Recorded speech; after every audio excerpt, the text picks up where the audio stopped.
Everyone's talking about property at the moment, and the big question out there is, what are people doing with rates? Are they fixing? Are they variable? There's so much turbulence to talk about it. Let's discuss what we're seeing on the coalface shortly.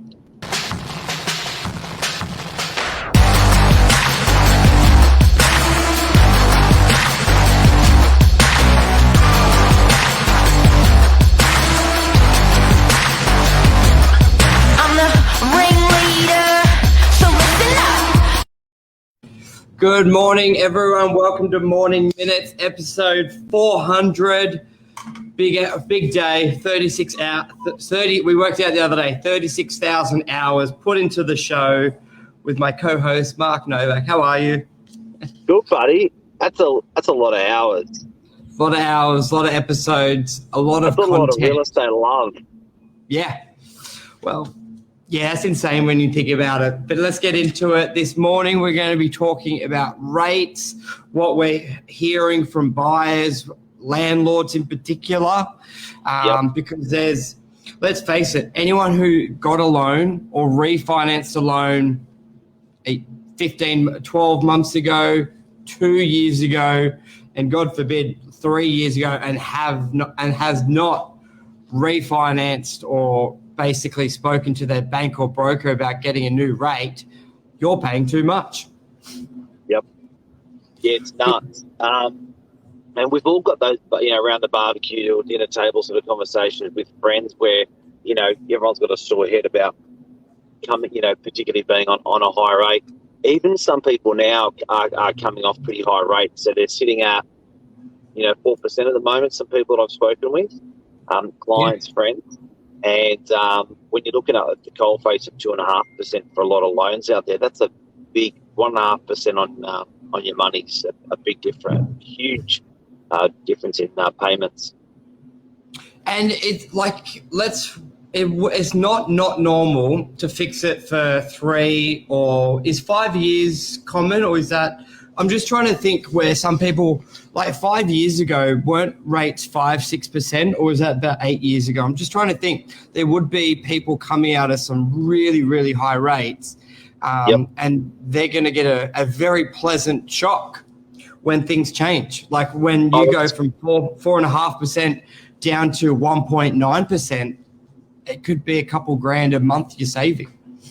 Yeah, look, and I think tactically, what people can't forget about is it's like a casino. There's the saying, the house always wins. Yes. You are betting against some pretty experienced and some pretty smart people out there. So, I guess it's a punt, it's a bet that will you. Some people see it as a safety net. Some people see it as insurance, that they're going to be okay if rates go up. They need that to sleep. I get it. But, yeah, those interest rates were sitting at 5 or 6%. And I distinctly remember about 3 years ago, there was this freakishly weird push from banks to Mark, you should fix your rates. Mark, you should fix your rates. I was talking to these, all different banks that I deal with were all sort of unified and came together saying, I should fix. And I was like, That's weird, because then I was talking to other people in business and they're like, yeah, we're getting that same push as well. And it's almost like they knew the rates were going to come down further, so they sort of rallied a bit to get their customers to and that was when they hit just under 3%, I think. Just under 3, where that was unheard of. Banks saying fix it for a couple years. And so that's the big message to get out there. If you haven't refinanced or re-looked at your loan in 12 to 18 months, then that's step one. Then you've got the decision to make now. Mark, do you fix it now because we're at historically low, or variable? Well, that's right. And good morning to Sean. Good morning to Anmal. Anmal, how are you, legend? Anmal would have a great insight to this as well. I'd love just a quick question for Anmal, if Gerdif is there, or if you've heard what's the because Anmal and Gerdif, they've got the finance brokering side of the business with them in their real estate office. So have you seen any ridiculously high drops? Like you've had a client refinance from 4.5 down to 1.9 or 5% down to 2%. Have you heard, what's the biggest you've seen just in recent times? If you wouldn't mind sharing that, if you got that handy, I'd love to just hear that.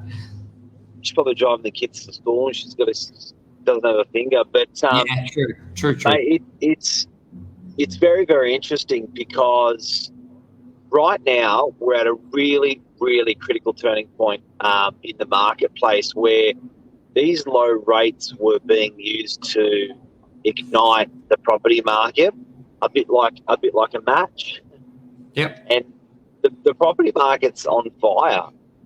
So there's this emotion that people have inside them saying, well, if the banks are using that lever of rates, lowering rates to push across our property market, which gives confidence to people, which pushes our whole economy, are the banks now going to go the opposite direction to try to slow down the real estate market by putting those rates up?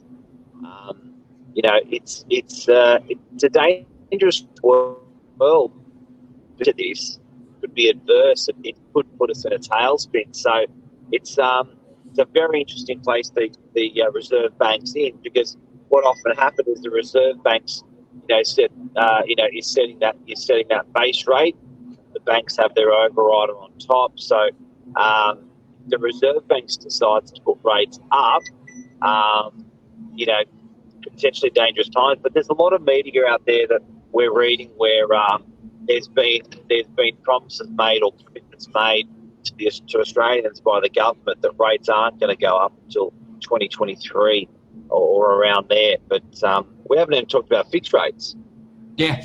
Now, this is sort of my view on it, and I reckon the market will be full steam ahead until other markets open up, tourism, international education, all of that. Until that happens, I think it's smooth sailing, as we need property market to boom to stimulate construction, and until we have other levers, that's going to happen there. So, and a lot of talk is at least a year before a lot of that international will open up. So I think that's sort of one time frame in my head, like one check mark when that stuff opens up. Then it'll be interesting, as you said, how the government will handle it, how the Reserve Bank, because I think the Reserve Bank, until they get to that checkpoint, we're just going to be smooth sailing. So then with fixed, so if you can, what are they offering about fixed markets? I think here we go. I've got this loan variable. What's this? Refinance. But while you're bringing that up, there's some significant markers in the marketplace that you can watch as a consumer. Got several of these. So if you how much can I save by refinancing fixed monthly, $250 a week, and you're on a $300,000 loan, and you're saving about $3,000 a year. And I think this is only off if you had a loan under 12 months ago. So obviously, if you've got an older loan, look at that, 1.5 million. I reckon you have a lot of loans around $1 million. So that's $10,000 a year you could be saving, and variable about 8,300. Median price in Sydney, 8% LVR. Yeah. Yeah, or 800K. That's significant per month money. Yeah. $1,200. You're saving $280 per month, or $400 per month, or $100 a week, just by talking to a broker and getting that sorted out. See, these figures are based on a 3.5. Sorry, Mark, I'll read out just to put the figures in context.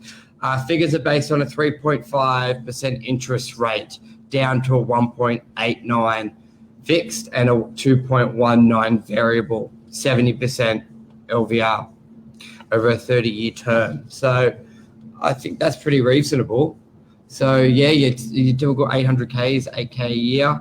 Any big loans out there, 2 million. Or these days we just sold a knockdown for 2, so 2 doesn't even seem that big. That's $20,000 a year, Mark. That's huge.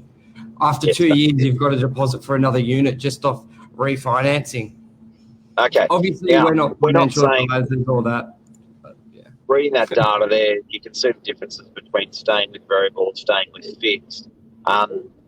What did happen when we went into COVID and there was rescue packages announced? A lot of those rescue packages that went across in terms of banking for consumers were attributed to fixed terms.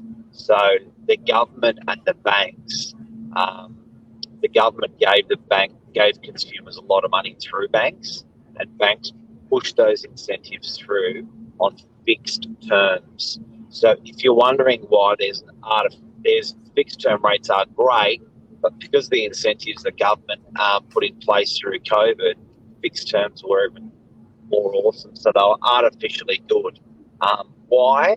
Because the government wanted that solidness in the marketplace. The government wanted people not to be fickle and sell quickly and just jump in or jump out of the market. They wanted that solid real estate market. So by those incentives coming through in fixed rates, it did create a rock solid, sturdy property market, even more so than it was.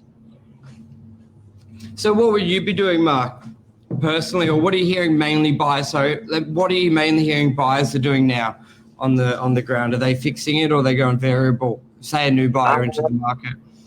Oh, look, I remember my dad wasn't probably the best with money, and I took some advice from him, and that was for him to fix. He said, "Son, fix your rates," and I did that a long time ago, and I got screwed. Back then, I think I was fixing some mortgages at, it's probably 20, 25 years ago. I was fixing some mortgages at, I think it was 9%, whereas the market ended up going to 7%. It ended up costing me about 30 grand, 30, 40 grand over that period of hard-earned money. I have been burnt. And I think, guys, just to remember, like, you have time. Let's say you go variable and you see rates going up. Like, nothing's going to be dramatic, even though it feels dramatic where we say rates were 4%, now they're 2%. And you just think, holy shit, I better fix it. It could go 4%, my 2 grand mortgage goes to 4%. These changes happen in small increments generally over a long period of time. So you can potentially ride the wave of the variable, but if you start seeing that trend go up, then you could look at refinancing and then fix it. You're not likely to get caught one day paying a 2 grand mortgage and then the next month it's 5 grand. So you don't. It's good to be aware of it, but you don't need to sort of let it play mind games on you. Do your market. You can sort of be patient and see what happens. The 10-year bond market has been going down for a very, very long time. The 10-year bond market is just, for the first time in a very, very, very long time, has actually gone up. So that's an indicator that rates are in the long term going on the way up. Yeah. Also, very fixed term rates have over the last couple of weeks have started hedging up a little bit. That's another indicator. But I do have to say, I get worried with fixed terms because sometimes I think they can be used a little bit to spook the market to jump into fixing, and then you just have to go back down again, in a year or two's time. So, me personally, I'm a variable boy. That's what works well for me. What about you? I've got fixed at the moment, so I wanted that structure and steadiness, but I'll look into it a bit later. I think that's all I don't even know actually. Fixed. I've been paying the same amount. No, it'd be variable. I probably don't even know. Even though I'm paying the same, it could be variable and more's going towards principal. I'm paying the fixed amount. I'm paying a consistent amount, but I believe I'm on variable. I should really know that. That's bad. But I would be interested to see. I predicted that rates would go as low. Yeah, set and forget. I think I set up my payment as fixed, but it is a variable interest at the back end. So whatever it is. That could be like that. So I predicted, there was an economist who predicted rates would go as low as 1.6 to 1.7. I'll be interested to see if they're still predicting that, just because our growth and our clearance rates have been so huge. So I wonder if they'll keep it, if we're going to keep it this steady rate, because the market has, I don't think people would have thought our market would have been so strong the past 6 months as it has. It's interesting when the economy is really good, or when the property market's really good, the government's just tight-lipped. Although when times are really bad, or when the property market's really bad, the government's very, very forward in trying to trying to shake it up, get it working. But certainly, I think if you're looking for what their thoughts are, I think they're going to definitely. I don't think they're freaking out that it's rallying. I think they're quietly happy because it's building confidence into the Australian economy, people. And what I've been saying to a lot of buyers, we're not at uncharted territories. We're back to sort of the level we were at 2017, and people weren't thinking the world was going to end there. So when you're looking at properties and you're worrying that they're too high, they have been higher at another point. So you can have that comfort that it's okay. I just think that gives people a little bit of reassurance to know we're not at uncharted territories. But the rate we're going, we will be in a month or two. We will be seeing record after record after record. Yeah. But right now, sort of have a chance, especially with rates so low. Look at the I think stress to people, the price difference, 10, 15 grand, 20 grand may feel like a lot, but look at the difference on your mortgage and see if you really want that property, because it may only be quite little, $10 a week to secure it. I think that's all right. Everyone have a great week. Monday, love it. And how cold is it now? Winter's on its way. Yeah, it'll be exciting. Get the coat back out. I don't mind it. All right, we'll be back. Cheers. See you guys. Bye.